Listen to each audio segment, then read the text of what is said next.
మానసిక వికలాంగుడైన కొడుకును కన్న తండ్రే కాదనుకున్నాడు. నవమాసాలు మోసి కన్న తల్లిని చీదరించుకున్నాడు.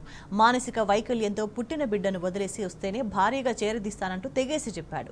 రంగారెడ్డి జిల్లా రాజేంద్రనగర్కు చెందిన భర్త బీటుకూరి ఉదయ్ భాస్కర్ ఇంత కర్కశంగా వ్యవహరించిన కుటుంబ సభ్యులెవరూ అతన్ని వారించలేదు. ఫలితంగా ఇంటి కోడలు దిక్కుతోచని స్థితిలో పడింది. కన్న పేగును వదులుకోలేక అత్తింట్లో చోటు లేక ఒంటరిగా మిగిలింది. హైదర్గూడలోని భర్త ఇంటి ముందు భార్య అలేఖ్య కొడుకుతో కలిసి న్యాయ పోరాటానికి దిగింది. ఎలాగైనా న్యాయం చేయాలని రెండు చేతుల వేడుకుంటోంది.